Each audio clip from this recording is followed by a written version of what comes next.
Doctor Mohammad Yunus অবৈধভাবে ক্ষমতা দখল করে আমাদের দেশটাকে সম্পূর্ণ ধ্বংসের দিকে নিয়ে গেছে। এখন একটা নির্বাচন দিয়েছে, অথচ আওয়ামী লীগের নির্বাচন করতে দেবে না।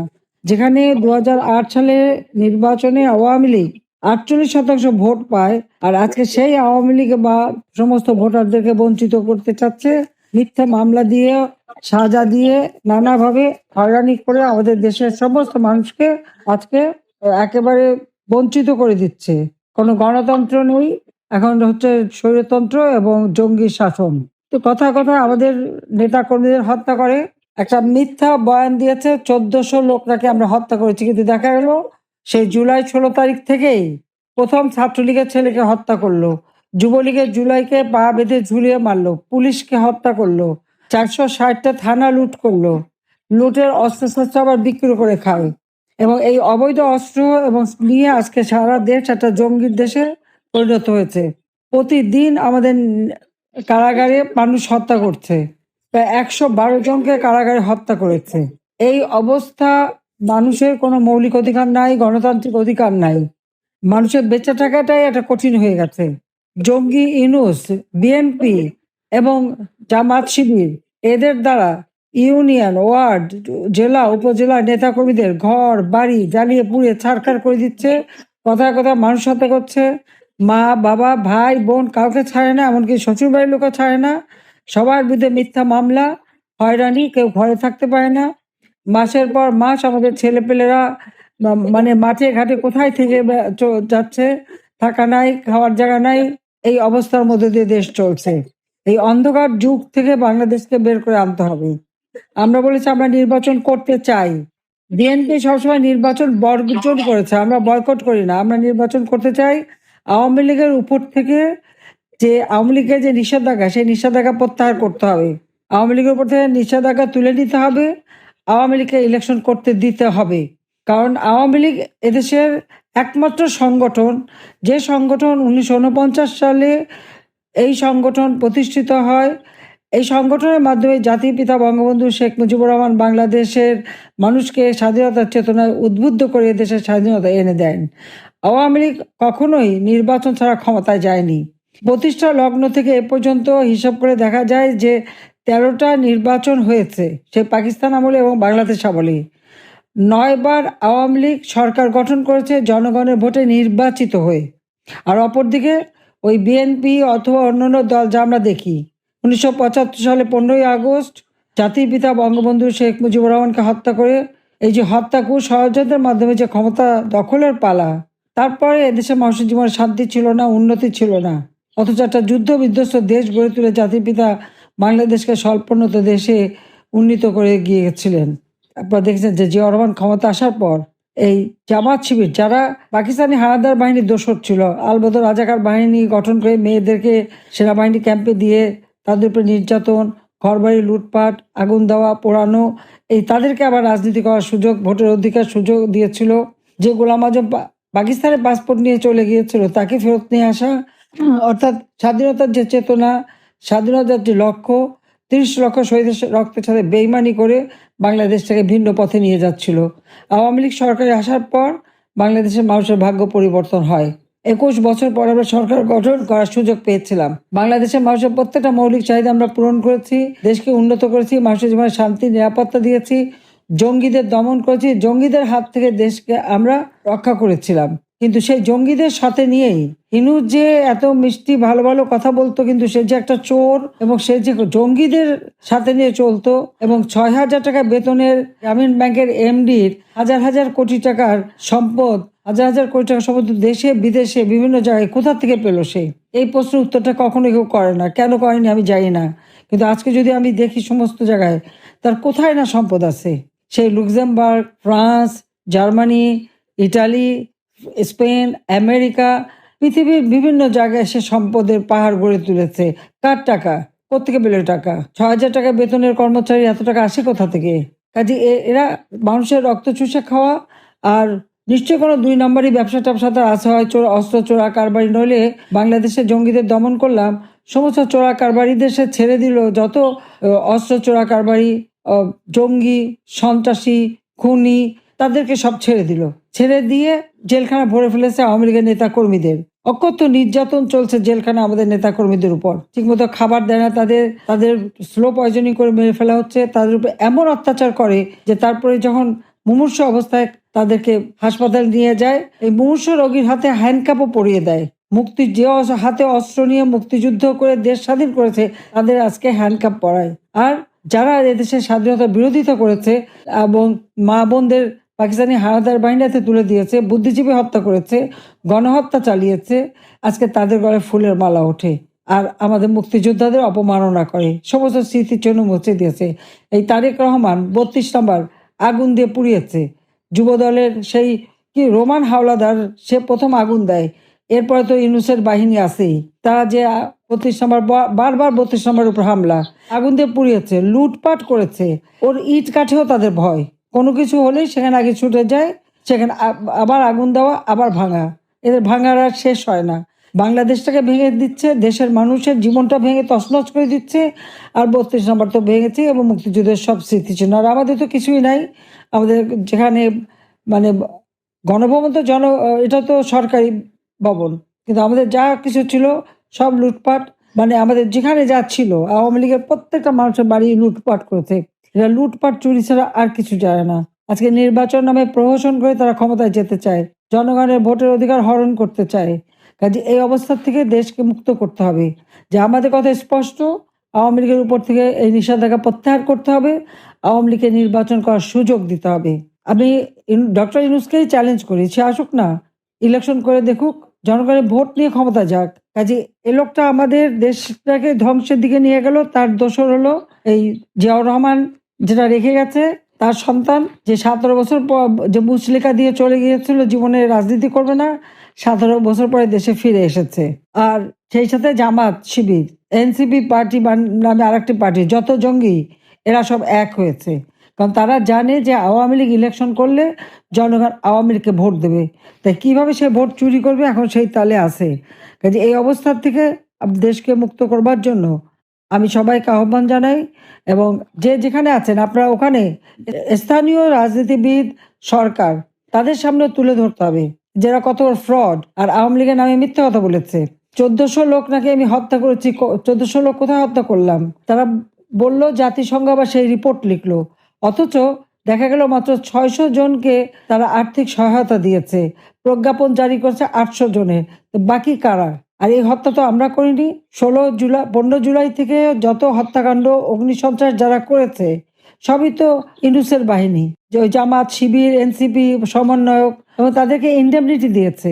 যারা অপরাধী বলেই তো ইন্ডেমনিটি দেওয়া হলো, অপরাধী না হলে তার ইন্ডেমনিটি দিত না। এটা তো বাস্তবতা, এটা সবাইকে মনে রাখতে হবে যে এইভাবে ইন্ডেমনিটি দিয়েছে। আর যত মামলা আওয়ামী লীগ নেতাদের বিরুদ্ধে, কর্মীদের বিরুদ্ধে, এবং সেটা সারা বিশ্বজুড়ে অপপ্রচার চালাচ্ছে। কাজে অপপ্রচার যাতে না করতে পারে তার জন্য এবং সঠিক তথ্যটা সবাইকে তুলে ধরতে হবে। কাজে আপনারা সবাই ভালো থাকেন, সুস্থ থাকেন। আবার আমি শুভেচ্ছা জানাচ্ছি সবাইকে ধন্যবাদ। ইনশাআল্লাহ এই অন্ধকার কেটে যাবে, বাংলাদেশের মানুষের জীবনে আবার ফিরে আসবে। আমরা 15 বছর 7 মাস একটানা সরকার থেকেছি, বাংলাদেশে আর কোনো সরকার এতদিন থাকতে পারে নাই, যার জন্য আজকের বাংলাদেশ বদলে যাওয়া বাংলাদেশ, উন্নয়নের বাংলাদেশ। কিন্তু দুর্ভাগ্য আমাদের যে সেই বাংলাদেশটাকে আজকে এই ইউনূস, তারেক জিয়া আর ওই জামাত ইসলামী মিলে ধ্বংস করে দিয়েছে। তো সবাই ভালো থাকেন, সুস্থ থাকেন, ইনশাল্লাহ জনতার জয় হবে। খোদা হাফেজ। জয় বাংলা, জয় বঙ্গবন্ধু। আজ থেকে 53 বছর আগে তৎকালীন পূর্ব পাকিস্তানে আমি আগেই বলেছি যে 70-এর নির্বাচন মেনে না নেওয়ার কারণে পশ্চিম পাকিস্তানিরা এই সমস্যার সৃষ্টি করেছিল। তারা এর প্রেক্ষাপটে মুক্তিযুদ্ধ হয়েছে। মুক্তিযুদ্ধে অবশ্যই পক্ষ বিপক্ষ ছিল, নাইলে যুদ্ধ হয় কিভাবে? একটা পক্ষে বাংলাদেশের যারা ভারতে আশ্রয় নিয়েছিলেন তারা সেখানে ট্রেনিং নিয়েছেন, মুক্তিযোদ্ধা হিসেবে তারা যুদ্ধ করেছেন। একটা পর্যায়ে ভারত ঘোষণা দিয়ে তারাও তাদের পাশে এসে দাঁড়িয়েছে যুদ্ধের জন্য। অন্যান্য দেশও এই ক্ষেত্রে সহযোগিতা করেছে। আরেক পক্ষে ছিল এক্সিস্টিং পাকিস্তান আর্মি এবং তাদের আরও কিছু সহায়ক শক্তি। পাকিস্তানের অখণ্ডতায় পক্ষে ছিল আর অনেকগুলা দল, শুধু জামাতে ইসলামী না। তখনকার প্রধান দল ছিল মুসলিম লীগ। আজকে সেই দলটির অস্তিত্ব অনেকটাই দুর্বল, যার কারণে মুসলিম লীগের বিরুদ্ধে কোনো কথা নেই। কথা যদি কিছু থাকেই থাকে, সব হলো জামাত ইসলামের বিরুদ্ধে। আমি তখনকার ছোট্ট শিশু, 12 বছরের শিশু। আমি তখন এনাফ ম্যাচিউরড না যে আমি রাজনৈতিক একজন বুদ্ধা হিসাবে তখনকার বিষয়গুলোকে সচক্ষে দেখে বিশ্লেষণ আজকে করতে পারবো। আর এখনকার জেনারেশনের অনেকেই তখন জন্ম হয়নি, বেশিরভাগেরই জন্ম হয়নি। তো সেই সময় যদি ধরে নেওয়া হয় যুক্তির খাতিরে যে জামাত ইসলামের কোনো নেতা কোনো ক্রাইম সরাসরি কমিট করেছেন, তাহলে তার বিচার হোক, এতে কারো কোনো আপত্তি নেই। এরকম ক্রাইম যদি তারা কমিট করেই থাকেন, তাহলে তখন স্বাধীন দেশে হাজার হাজার মানুষের বিরুদ্ধে মামলা হয়েছে তাদের ক্রাইমের এগেনস্টে। তো বাংলাদেশের স্বাধীন এই বাংলাদেশে জামাতেরও যারা 71 সালে ক্রাইম কমিট করেছে তাদেরও তো বিরুদ্ধে মামলা হওয়া উচিত ছিল। কিন্তু যাদেরকে বিচার করে শাস্তি দেওয়া হলো, তাদের কারো বিরুদ্ধে আমরা একটা মামলা দেখলাম না। এমনকি অধ্যাপক গোলাম আজম, যে 41 জন মানুষের নাগরিকত্ব শেখ মুজিবের সরকার খতম করে দিয়েছিলেন, তার মধ্যে একজন ছিলেন গোলাম আজম সাহেব, তারও বিরুদ্ধে কিন্তু কোনো মামলা ছিল না। নাগরিকত্ব কেড়ে নিয়েছেন কিন্তু কোনো মামলা নাই, আর বাকিদের বিরুদ্ধেও নাই। তো স্বাভাবিকভাবেই বিবেকবান মানুষ, এবং আমি নিজেও প্রশ্ন করব যে তারা এত অপরাধ করলেন, তখন মামলা করেননি কেন? আপনারা মামলা রেকর্ডে রাখতেন, সেই মামলা 100 বছর পরে বিচার হোক, মরণোত্তর বিচার হোক, অথবা জীবিত থাকা অবস্থায় বিচার হোক, তখন সবাই বুঝতো যে না, তাদের বিরুদ্ধে তখন অভিযোগ ছিল। জামাত তো তখন এমন কোনো অবস্থানে ছিল যে জামাতকে সমীহ করে মামলা করা যাচ্ছে না, সেই অবস্থায় তো জামাত ইসলামী ছিল না। তো মামলা হলো না কেন? জিডি হলো না কেন? কোনো মামলা নাই, জিডি নাই। 42 বছর পরে মামলা সৃষ্টি হইল কিভাবে? এবং সৃষ্টি করতে গিয়ে যে মানুষগুলো এই সমাজের মানুষ সবাইকে চিনে, তারা বারবার তাদের এলাকা থেকে নির্বাচিত হয়ে এসেছেন, তারা ধিকৃত নন, কুখ্যাত নন, অথচ তাদের বিরুদ্ধে অভিযোগ আনা হলো খুনি, লম্পট, তারা লুণ্ঠনকারী এবং তারা অগ্নিসংযোগকারী। সেই মামলা পরিচালনা করতে গিয়ে কোনো আইন মানা হয়নি। একবার বলা হয়েছে এটা যুদ্ধ অপরাধ মামলা, আরেকবার বলা হয়েছে মানবতা বিরোধী অপরাধ মামলা, একবার বলা হয়েছে আন্তর্জাতিক স্ট্যান্ডার্ডে আইনে এর বিচার হবে, আরেকবার বলা হয়েছে ডোমেস্টিক আইনে বিচার হবে। মানে স্থিরই থাকতে পারেন নাই তারা কোনো জায়গায়। এরপরে সাক্ষ্য আইনের যে ধারা আমাদের ফৌজদারি বিধিতে আছে, তার কোনো কিছু তখন মানা হয়নি, গ্রাহ্য করা হয়নি। না করে বানানো সাক্ষী, মিথ্যা অভিযোগ, সাজানো কোর্ট দিয়ে এগুলা করা হয়েছে। বলবেন যে তার প্রমাণ কি? তার প্রমাণ তো ভুরি ভুরি, 2টা প্রমাণই তো যথেষ্ট। স্কাইপ কেলেঙ্কারির বিষয় যেটা প্রকাশ্যে এসেছে, আর একটা সেফ হাউস তৈরি করে সাক্ষীদেরকে সেখানে কথা শিখিয়ে দেওয়া হতো যে কি সাক্ষী তারা দেবে। মন মতো যারা দিত না ওদেরকে পিটানো হতো, আর যারা দিতে পারতো তাদেরকে উপহার দেওয়া হতো। সেগুলো মিডিয়া এসেছে, এগুলা পরিষ্কার জিনিস। আদালত চলছে বাংলাদেশে, আর রায় লিখে দেওয়া হচ্ছে ব্রাসেলস থেকে। আদালতে কিভাবে পারফর্ম করতে হবে বিচারককে শিখিয়ে দিচ্ছেন ব্রাসেলস থেকে একজন, অথচ বলা হচ্ছে এই আদালত নাকি স্বাধীন আদালত। তো স্বাধীন আদালতের এই অবস্থা, সারা দুনিয়া এটার এগেনস্টে কনসার্ন এক্সপ্রেস করেছে। যদি তারা দোষী হন তাইলে তাদেরকে শাস্তি দেওয়া হয়েছে, এটা যথার্থ। তাইলে ফেয়ার বিচার করতে অসুবিধাটা কোথায় ছিল? ফেয়ার বিচার না করে কোনো অভিযোগ যাদের বিরুদ্ধে 42 বছর ছিল না, হঠাৎ করে অভিযোগ খাড়া করলেন, খাড়া করলে এই লুকোচুরির বিচার কেন? আমরা এটাকে পরিষ্কারভাবে প্রত্যাখ্যান করেছি প্রত্যেকটি রায়কে, এবং আমরা বলেছি এটা বিচারিক হত্যাকাণ্ড। এটা শুধু আমরা বলি নাই, বিশ্বের অনেক মানবাধিকার সংগঠনও বলেছে। আপনি আর একটা চমৎকার প্রশ্ন তুলেছেন এবং একটা অভিব্যক্তি জানতে চেয়েছেন। দেখেন, এক পাকিস্তান শুধু জামাতে ইসলামী চায়নি, শেখ মুজিবও চেয়েছিলেন।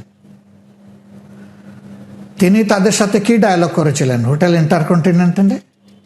সেটাকে দেশ স্বাধীনতার ডায়ালগ করেছিলেন, নাকি তিনি পাকিস্তানের প্রধানমন্ত্রী হওয়ার তার যে অধিকার সেটা নিয়ে আলোচনা করেছিলেন? আমরা পরিষ্কার জানি যে তিনি তার অধিকার ফিরে পেতে আলোচনা করেছিলেন। তিনি পাকিস্তান বাহিনীর হাতে বন্দী হওয়ার আগ পর্যন্ত তিনি নিজের মুখে স্বাধীনতা ডিক্লেয়ার করেননি, কারণ তিনি কনফিডেন্ট ছিলেন যে এটা তার অধিকার, তাকে দিতে হবে। তিনি তো পাকিস্তান থেকে বাংলাদেশকে নিজেই স্বাধীন করতে চাননি। এখন আপনি বলবেন 7ই মার্চের ভাষণ কি হবে? সেই ভাষণ যদি উনি স্ট্যান্ড করেন, তাহলে তাদের সাথে কেন তিনি স্বাধীনতার আলোচনা করলেন না এবং সেইখানে তৃতীয় পক্ষ রাখলেন না কেন? সেখানে জাতিসংঘ আসতে পারতো সাহায্য করার জন্য। না, তিনি নিশ্চয়ই ভেবে চিন্তে এই কাজগুলা করেছেন, তিনি না ভেবে এগুলা করেননি। তো তার যে স্ট্যান্ড ছিল জামাত ইসলামের সেম স্ট্যান্ড ছিল। এরপরে যুদ্ধ যখন লেগে গেল, আপনি বলছেন যে মানুষ কষ্ট পেয়েছে আমরা মুক্তিযুদ্ধে অংশগ্রহণ না করার কারণে বা সমর্থন না দেওয়ার কারণে। দেশের ভিতর থেকে আমরা ছাড়া আর কি কেউ সমর্থন দিয়েছে? তখন পরিবেশ ছিল না, দেওয়ার কোনো উপায় ছিল না। মুক্তিযুদ্ধে গেলাম না কেন? আমাদেরকে ভারত জায়গা দিত। বাসানী সাহেবের নামের আগে মৌলানা আছে, তারই জায়গা দেয় নাই। তিনি ভারত থেকে পালিয়ে বাংলাদেশে আসতে বাধ্য হয়েছেন। জামাতে ইসলামীকে জায়গা দিত ভারত? এর কোনো সুযোগ ছিল? এটা বাস্তবতা না। যার কারণে জামাতকে বাধ্য হয়ে দেশেই থাকতে হয়েছে। আর দেশে থেকে এখান থেকে কেউ যেমন আওয়াজ তুলতে পারেনি স্বাধীনতার পক্ষে, জামাতের পক্ষে এটা সম্ভব ছিল না। এই ঐক্যবদ্ধ পাকিস্তান চেয়েছিল এবং এইভাবে স্বাধীনতা চায়নি, সেটা আপনি একটু প্রশ্ন করতেই পারেন। চায়নি এই কারণে 53 বছরে বাংলাদেশের সাথে ভারত যে আচরণ করেছে, জামাতে ইসলামী তখন এটাই বলেছিল যে যদি তাদের সহযোগিতায় বাংলাদেশ স্বাধীন হয়, তাইলে পাকিস্তানের খপ্পর থেকে বের হব, কিন্তু ভারতের খপ্পরে আমরা পড়ে যাব। এই জাতি স্বাধীনতার সুফল পাবে না, পায়নি।